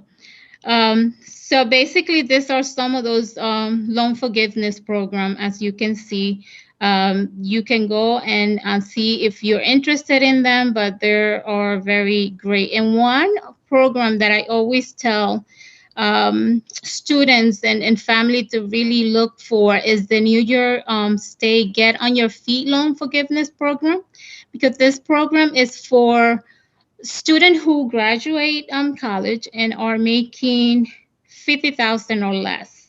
You can apply for this program, and we don't get a lot of people applying for them. So please just make sure that you go on the website and make sure that you are familiar with some of this program after you graduate, because you might be able to qualify to receive those programs. And then the last one is the 529 saving plan, which is the college saving plan. This is a great, also another great way of you saving for college. As we know, college is very expensive. So the early that you start planning and also planning for the financial support, the better it will be. This program also help you with make you save taxes while saving for college. You can use it to attend a eligible 2-year, 4-year college, also technical school, also trade school. And you don't have to use it just in New York. Like if you want to go to any school in the United States and also abroad, you just have to go to the Department of Education, New York State Department of Education, and they have a listing of all the eligible school that you can apply. Okay. And as I said before, we have like about 28 different programs. Please make sure that you visit the website and see what program you can qualify to apply, because we have a lot of programs that sometimes students do not. And I'm trying to get to another one that I think is a very great program that we don't get a lot of students applying to, and it's the New York STEM incentive program. And this is for students who are seeking a degree in science, technology, engineering, or mathematics. It's based on merit, so you will have to be graduating at the top 10% of your graduating class. So please, visit the website and see all the programs that we have. And I will be here until the end of the program, so that if you have any questions about the different programs that I discussed, I will be more than happy to answer them. Great. Thank you, Maria. You're welcome. Thank you for your presentation. Okay, wonderful. So now we have Susan Shiroma from CANDID, and she's the Network Engagement Manager for Northwest for CANDID, which was formerly known as a Foundation Center. I just want to add, for those of you out there watching, CANDID is the biggest, is the not-for-profit with the biggest amount of scholarships and grants in the country. They also have scholarships and grants. So not only for education, but they also have, like, let's say, for example, for if you want to start a business, or you are in the arts and you need a grant to do a film, or you need a grant to start a business. So it's a really, really great organization. I mean, aside from education, for those of you who would like to look further into the organization, I just, wanted to add that. Susan. And Susan's been really great, patient waiting. So go ahead, take it away. Thank you so much. So thank you to the Queensborough President's Office. Thank you to the Parent Advisory Task Force. And thank you to all the parents and high school students out there who are joining us tonight. Wonderful presenters. I learned so much that I think I have to update my bibliography. Okay, so I do have a couple of PowerPoint slides, and let me get them rolling. Also want to let folks on the call know that Monica has a full set of these PowerPoint slides because I only pulled out about 10 of them today. So I'm going to be really brief, but searching for scholarships for your child, or perhaps your high school student is searching for scholarships themselves, it definitely is an activity that's not a one-off. My message to high school students is that, by the way, they should start this process of looking for private foundation scholarships and learning about the college application process and learning about financial aid.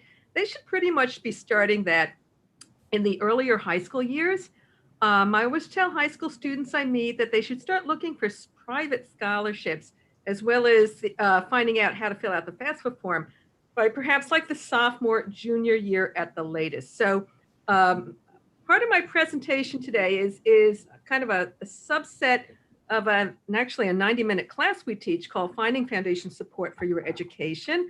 I checked our database this morning, and there are literally 232,000 active institutional grant makers. And these are private grant makers exclusive of the federal government.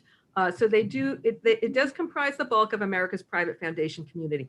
However, the challenge for scholarship seekers is that out of those 232,000 active grant makers in our database, there's only about 10,000 of them who consistently cut checks to us as individuals, versus the majority of foundations are cutting checks to 501c3 nonprofit organizations. So looking for private scholarships is a competitive process. And my advice is always, there is so much more federal agency money out there. You have to make sure you fill out that FAFSA form to make sure you're availing yourself of all of the resources. And then institutionally, from the college's viewpoint, many of the financial aid offices do use, what you say in your FAFSA form is used to help evaluate internally whether or not you're eligible for any private scholarship money that the college or university knows about, that perhaps you might not have been able to find using various college scholarship search engines. So I do have my email up on the screen there, which is susan.shiroma@candid.org. Feel free to contact me at any time after this class. And parents and high school students, you are not alone, and particularly you're not alone during this COVID-19 pandemic. We have librarians that we work with literally all over the United States who can help answer your questions about fundraising. So, tonight we're talking about a very a narrow project. That's fundraising for those college scholarships. But literally every year your child is in college, they are always looking for grants and scholarships to pay for the next year of college. Maybe they're going to have to look for grants and scholarships to pay for graduate school, professional school. Once you're out there, you'll be looking for grants and scholarships for your private endeavors. So, getting the facts and figures down about the private foundation community, it's a great thing to do starting in high school. So we at CANDID, and we did used to be called Foundation Center, we actually have a close relationship with the Queens Public Library System. There is the Mahendra Inderjeet is our contact at the Central Library and Merrick Boulevard. I've got Mahendra's email up there, particularly for teachers on the call today. If you've got questions about scholarships, or want the Queens Library to give your students a tour of their scholarship resources, that might have to be done virtually these days. Mahendra is the person you want to contact. The other thing about the Queens Central Library and Merrick Boulevard is during this time of COVID-19, they are offering Queens, New Yorkers, free access from your homes to one of our databases called Foundation Directory Online Essential. And you can use this product to set up some basic scholarship searches for your child. So, please, if you want to contact Mahendra, if you need a tour or a class for your students, if you have questions about how to use the database, you can certainly ask our CANDID online librarians. We have an Ask Us service. This is the URL to that. We literally can have a live chat with you Monday through Friday from 9:30 to 5 p.m. When you have fundraising questions after 5 p.m. or on the weekends or at 7 a.m. in the morning before work starts, please use our Ask Us service. Just fill out the form. And when we get back into the office, we will start responding to your questions. The Queens Central Library also has a terrific Ask a Librarian service. So, take advantage of these resources to have librarians respond to your questions about where to find scholarships. Now, this class, which is Finding Foundation Support for Your Education, normally runs about 60 to 90 minutes. So I also have the links here to the recorded webinar for this class. All right. So anyway, basically, this is the framework for approaching private foundations. Basic facts about them and what they support. By the way, is a 501c3. We're a nonprofit organization that's been, we're new, but we've got a combined 88 years of experience looking at grants data in the philanthropic sector. And, our mission is very simple these days. CANDID gets you the information you need to do good. So whether or not you're a student, your form of doing good is to go to college and get out there and make the world a better place. So if you're a nonprofit organization, you would certainly be using our resources to find private support for your nonprofit work. So if we were sitting together, a room of high school students and myself, my advice to them would be take a 5-step approach to finding private foundation scholarships, but know that there is a lot more federal money out there, as in government money out there, to support your college education. So these searches for private foundation scholarships, I would say, are kind of supplemental. They can certainly fill a gap in your financial aid plan. They're supplemental to learning about how you might apply for federal aid. So we want you to think about creating your plan of study. We want you to think about your case for support that you present to a college's financial aid office, to a private scholarship provider. And we want you to think about who your family knows. Who is your family affiliated with? If you have union members in your family, there's a chance that union offers a college scholarship. One of the really cool college scholarship programs in Queens, I think we have a Queens Electrical Union. They do a great job providing scholarships to high school students. And then step 4 would be put the time and effort in before junior year and during junior year to sit down and run these scholarship searches. You shouldn't have to pay for access to any of these databases. There are many, many free scholarship search tools that are out there on the internet. You'll have to run your scholarship search through several of them because they're all produced by different publishers and vendors. But we want you to begin identifying potential funding sources for your college education, at least 2 years before you're a senior. When you're a senior, you're absolutely too busy senior year, finalizing your college lists and actually applying for them. So, certainly by the end of junior year, that summer of junior year, at the latest, we'd love the high school students to have a sense of what scholarships they're going to be applying to. And then you have to fill out these applications, and there may be follow-up with many of these scholarship providers. So a couple of tips here. The worksheets that I'm going to show you help you to creatively assess your profile as a high school student. They make you put down in paper all of the characteristics and backgrounds and achievements that make you unique. And they also make you think about who you know in the community. Because for each of these items that make you unique, we could do a search for them. And that could be, does somebody in your family have a learning disability? Do you have a learning disability? We can use that to dive into one of our database products or a college scholarship search tool and look for scholarships based on that type of disability. So there are many, many different types of scholarships available out there. Follow the funders' guidelines carefully. You always want to identify the latest guidelines and the most current deadlines from each of these funders. There are plenty of lists of scholarships out there. Some of them may be a year old, but in this age of internet, you can definitely click on the scholarship provider's web link and get up-to-date information that'll help you apply, 6 months down the line. We'd love you to consider applying early, like early bird does get the worm, and then to multiple sources. So apply to as many scholarships as you can handle. And it does get easier every time you fill out one of these application packages. Deadlines typically fall between December and then we go into the next year, March and April. Looking for money is definitely an activity that requires you to stay determined.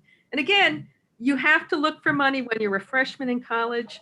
You're looking for money when you're a sophomore, junior, senior. So if you learn the ropes when you're a high school student, it'll make things a little easier when you get to college. Now, about these private foundations. So they are nonprofit organizations, and many of them are run by families who set up these private organizations. They're nonprofit organizations, and their job, their mission is to give out grants. So I mentioned this today, I saw we had 232,000 active institutional grant makers in our database. Again, because the law says they should be cutting their checks to 501c3s, there's only a pool of about 10,000 of them that are comfortable cutting scholarship checks, cutting grants directly to individuals. So it is a competitive field, and they're all fairly unique. There's no one standard application form for all of these private foundations. There are many common myths. Okay, so you don't have the 4.0 GPA. Maybe we can look for a scholarship for students with C averages. So there are ways around not having the highest academic standing. Yes, it's true. Many foundations are going to look at your economic background and use that as a basis to determine if you are eligible for foundation support. But there are just as many funders out there who are looking to give merit-based support. Tip to the parents, you should not be paying financial aid consultants to actually run these scholarship searches for you. Everything they can find about scholarships for your child, you can find if you put the time into running these internet searches. If libraries were open, I would definitely recommend that you go to the largest library in your area and look through their scholarship directories. Right now, your research is going to be conducted on the internet, and there are many, many wonderful web tools that you can use that are free. So one of the biggest myths in this field is that each year millions of scholarship dollars go unclaimed. Total myth. There are a group of 10,000 foundations that consistently support us as individuals, but most foundations would prefer to give their grant support directly to the universities and the schools. So they are supporting higher education. Foundations are supporting scholarships and endowments, but again, they would prefer to give their money to the school, which comes back to your FAFSA form, which is one of the tools that a private institution will use to determine if you're eligible for some scholarship money that they know about that perhaps you don't know about. So, again, foundations are giving scholarships for a variety of reasons to recognize academic excellence, certainly is one of them. But again, if you don't have a high GPA, let's look for a scholarship perhaps for a B student or a C student. Helping students who demonstrate financially definitely is one reason. How about recognizing your athletic and artistic talent? How about fostering your interest in a particular academic field of study, as in the next generation of scholars in that field? Many foundations are giving scholarships to help members of underrepresented groups. My apologies to the men in the room. I have never seen a scholarship directory that says financial aid for men. However, I've seen many, many scholarship directories with titles along the line, financial aid for women. However, men in the room, you can use these scholarship search engines and literally keyword man, male, and you may come up with some scholarships that are designed for males. How about scholarships to assist students from the local community of a particular religious faith, ethnic background, racial background, etc. So scholarships are fairly diverse in terms of the groups they're looking at. Now, for those of you at home, you might have to kind of blow up your screen just a little bit, but this is a quick example of some worksheets that we use with high school students. I'm going to, like with a high school student, I definitely want to make sure they can tell me how much it costs to go to a private school versus how much it costs to go to CUNY and SUNY. We want them to be well aware of all aspects of the expenses. Now, this particular sheet, which is used with high school students to help them plan their study, also makes them realize there are multiple leads on support to fund your education. So we want the students to be able to tell us, do you know about school-based scholarships? So if you're going to NYU, are there any scholarships just for kids going to NYU? If you went to a big public high, there's actually one big public high school in Staten Island where there's a scholarship program, but the kids have to be graduates of that public high school. What kind of research have you done as a student about federal grants and loans available? And by the way, the reason we put the time and effort into learning about these private foundation scholarships is they potentially could reduce the amount of loan that you're going to kind of take out of your college education. So foundation awards, other private sources, at the bottom of this page, we have your personal family contributions and loans at the bottom because we want the student to be looking at scholarships to supplement, their financial aid packages. So every student presents a very unique case for support. This kind of worksheet will ask a student, tell me about what you plan on studying, what you study in high school, what were your special interests, talents, hobbies, athletic abilities, accomplishments. And, we are going to ask about nationality, ethnicity, race, marital status, and gender. And many high school students do have special circumstances. So once they fill out one of these sheets, I see a whole slew of keywords that we can take when we dive into one of these scholarship search engines. Who you know? So we are going to ask, parents, who are your employers? Do you belong to unions? What are your religious affiliations? Do you belong to a professional trade association? How involved are you in the community and civic organizations? Are you a member of the military? Chances are there could be scholarships available for each of these categories if you are a member of one of those. Now, I'm going to shortcut this, identifying potential funding sources. So get a screenshot here now. Thank you to the Queens Public Library System for providing the public with free remote access during this COVID-19 crisis to one of our database products. So you have a link up here where you can find from your home, from the safety of your home, Foundation Directory Online. There is a little chat now feature in the upper right-hand corner. You can click that and get our online librarians to help you out with the search. You can ask Mahendra for some samples, or you can email me and I can review with you how to do an advanced search on this to tease out the scholarships. Once the Queens Central Library reopens and it's safe to go into their computer lab, which is located on the first floor, those librarians are providing you with on-site access to a database called Grants to Individuals Online, which is a product we designed to help you sift through those 10,000 foundations that will cut their checks directly to us as students or artists, writers. Also, families in need sometimes use this database to look for scholarships.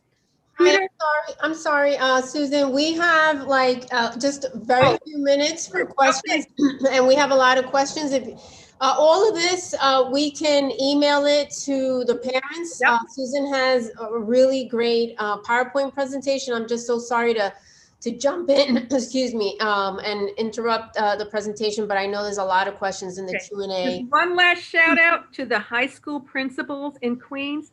That some of our high school principals and college guidance counselors have done a remarkable job on their websites listing scholarships by deadlines. for students. If you don't go to Bayside High School or Cardozo High School, you can still use their lists because these scholarships are available to everybody. And John Bound High School, that guidance counselor, did a really good job, not only of supplying her students with regular scholarships, but she's got a special area of her website that lists scholarships for undocumented students. So it's all about the internet research these days. Thank you, Susan. Thank you so much for your presentation. Thank you for your time, everybody. I just want to go and jump quickly to the Q&A. We have the first question. With schools suddenly closing and some families having limited access to internet and still don't understand about the high school admissions process, what other resources are available to them and what is being done to help families with their high school application process? Same as with middle school and college as well. Hi, yes, thank you so much for that question. Again, as soon as we have the policy, we're going to get it out to families. The resources are online. If a family is having difficulty accessing online, I would recommend that they call P311 and we can give them direction on how to work with their schools and get resources from their schools around the middle and high school admissions process. Do we know when around that application for high school is going to be coming out about approximately? We are going to have more information for you in the coming weeks. So we really, I know that this is frustrating. And I know that that is not the answer that everybody wants to hear. I don't have the policy with me tonight and I'm not sure at this very moment when the middle and high school applications will open. As soon as we have that information, we're going to get it into everybody's hands. Thank you. Yes. So I have another question. Could someone please ascertain if and when the Gifted and Talented Elementary School entry test will be administered for fall of 2021 entry? So again, more information to come on Gifted and Talented as well. As soon as we have that information, we're going to let you know. We're committed to sharing the information the moment we get it, and I don't have that information right now. Great, thanks. Carolina, if you want to jump in. Sure. How long will state exams be canceled for? Is this something that will continue for the following school year?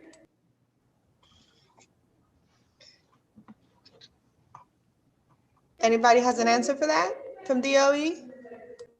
So I definitely can go back to the team that works with the state and negotiates about the state exams, and I could come back to this group and give the information back, or through Alon, I can do that. Yes. Okay, so just to follow up on that, how will the change in grading and no state exams, Regents exams, affect my child's chances of getting into college, especially the Ivy League schools?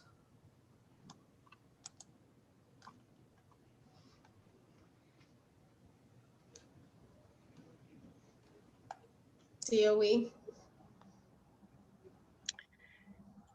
Does someone have, does the college counselor from Townsend Harris have a response for that? I mean, we can. So I can't speak for the Ivy Leagues, but I can speak to CUNY and likely SUNY. You know, we review the overall academic record, and so we realize that students, especially now, aren't going to present Regents scores, and so they won't be penalized because of that. We're looking at the grades in courses over the course of 4 years. We also understand that some students are presenting grades that don't have a numerical value, and so they might just be for credit, or they may even present an X grade, right? And they have an opportunity to sort of change that up until, I believe, March 1st, but my colleagues at the DOE can correct me. So we're aware of that, and I think our policy at CUNY is going to be one of extreme flexibility, especially this cycle and next. So for the spring 21, fall 21, and spring 22, to make sure that we look at the overall academic record, including the non-academic factors, right? essays that the students have written, letters of recommendation, and so on. So I would encourage all of you, regardless of where you apply, to provide as much information as possible to the colleges and universities so that we have the proper context. And I would also say that we at the university level work very closely with our colleagues at the DOE to make sure that we understand the context that students are coming from. So your student is not going to be compared to students at other high schools, but rather with the opportunities that they had at their high school. And that's very important to us. So, and of course, you can always get in touch with us if you have questions about that. So I hope that answers the question. Again, I can't answer it for the Ivies, but I imagine that it's very similar. Thank you. From the DOE's point of view, there are some documents that would actually explain the school situation, may not explain specifically individual situations, but in DOE's transcript, there will be an explanation. There is actually an explanation of what the Regents exams have been canceled. So all students who took and Regents class will receive a credit, whether it's 65 or 100. There's no difference. You're going to receive just one letter grade. And also at the same time, every school would have a high school profile. In the high school profile, we actually explain our specific individual high school situation. So when the colleges pick up our school profile, they understand what is actually happening. Actually, from Townsend Harris' point of view, we actually reached out to the Ivy League schools and asked them exactly what kind of information they're looking for. They said that they understand this is a pandemic. So this disaster is actually affecting every single high school, even though it's affecting high schools differently. Therefore, we actually compose our own unique situation rather than a general situation. So from the general point of view, we actually have explained that in our high school profile. And also DOE has allowed parents and students to change their numerical grades into credit, CR. That is actually happening right now at the high school level. So the student would not be penalized for having 65.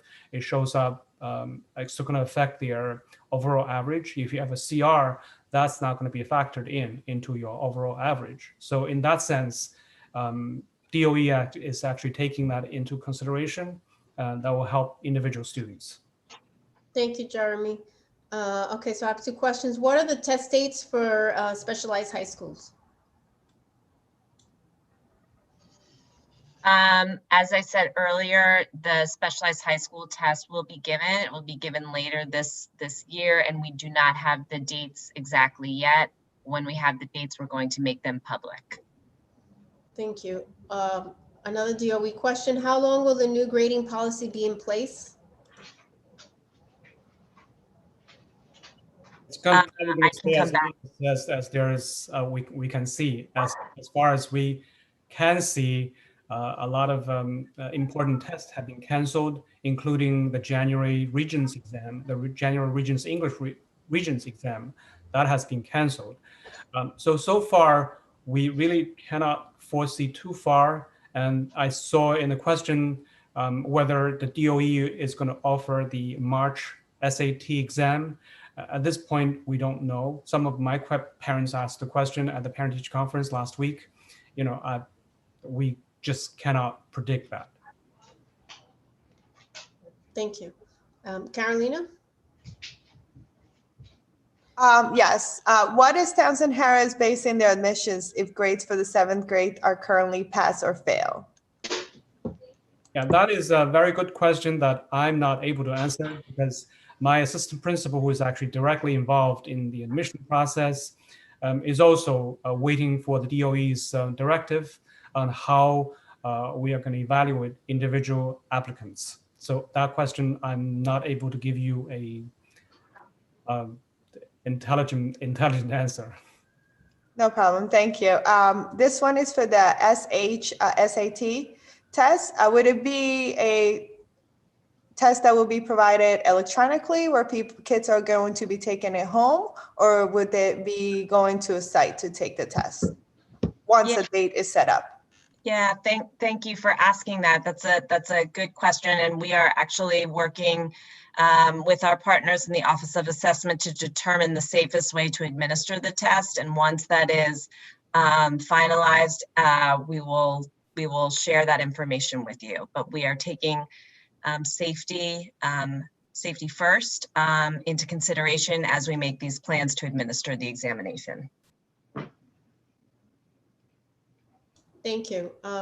Have all schools now changed their screening processes now that there is a new grading policy and no state exams? Sarah? Yeah, hi.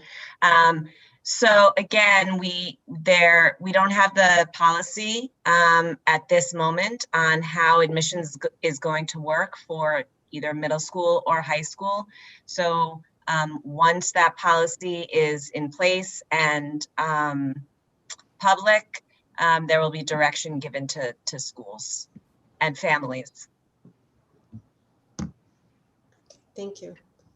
Can anyone from the DOE provide details of how students will be selected for gifted and talented programs this year? I'm among the thousands of families in the dark about this important education opportunity.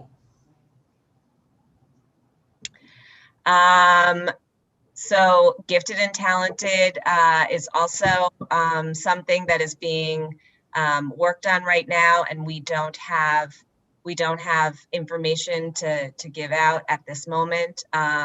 As soon as we do, we're going to make sure that we make that public for families. Thanks. We have time for just a few more questions. Carolina? I just want to, somebody has a question about the materials today. All the materials today, all the PowerPoint presentations will be emailed to everybody who RSVP'd. So if you RSVP'd and you provided your email, we will provide all the PowerPoint presentations tomorrow. We can email them to you. Let's see. And this webinar, there's another question. Will this webinar be recorded? This webinar is recorded. If you can watch it on YouTube right now, parents are watching through also our homepage at queensbp.org.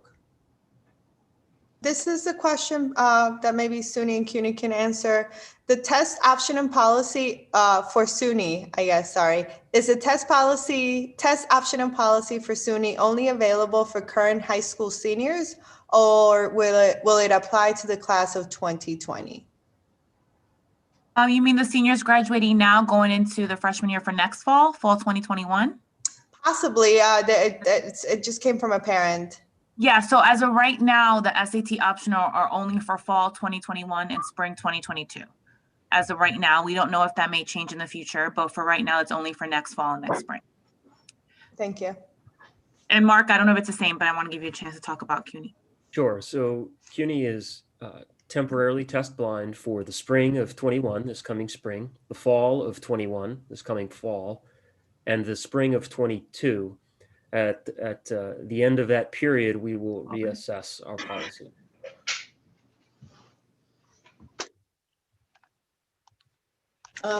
If the SHSAT is being given so late, and SHSAT means a specialized high school test, is being given so late this year, when will we get the high school acceptance letters? That's a good question. We are, as I said, we are planning on giving the specialized high school test. And with that, we expect that the timeline will be, will follow the school calendar, and we will make sure that families know whether they qualify or not by the end of the school year. Okay, thank you. So it's already past 8 o'clock.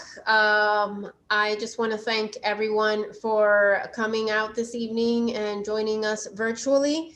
Our next Parent Advisory Board meeting will be December 10th with Mark Cannizzaro, who's the president of the Principals and School Administrators Union.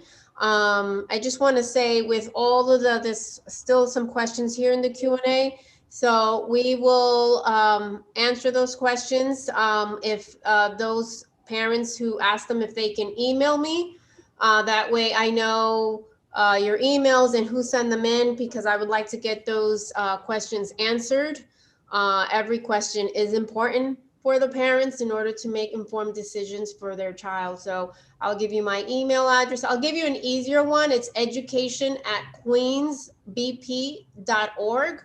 Or you can email me at M as in mother, GUT like Tom, IERREZ like zebra @queensbp.org. So I would like to thank everyone. If parents can snap a picture of the chat, a lot of the context of there are there. It's easier if you snap a picture of it instead of writing everything down before we wrap up. So I just want to thank everybody from DOE and from CUNY and from SUNY and from the HBCU, from Townsend Harris, Deborah Dillingham. We also have from the College Board, and we have from HESC. I hope I didn't miss anybody. And I just want to thank our staff for being on board. And I just want to thank all of the parents who are watching tonight. Please be safe, wear your masks, use your hand sanitizers. I have mine here. Please be safe and happy Thanksgiving.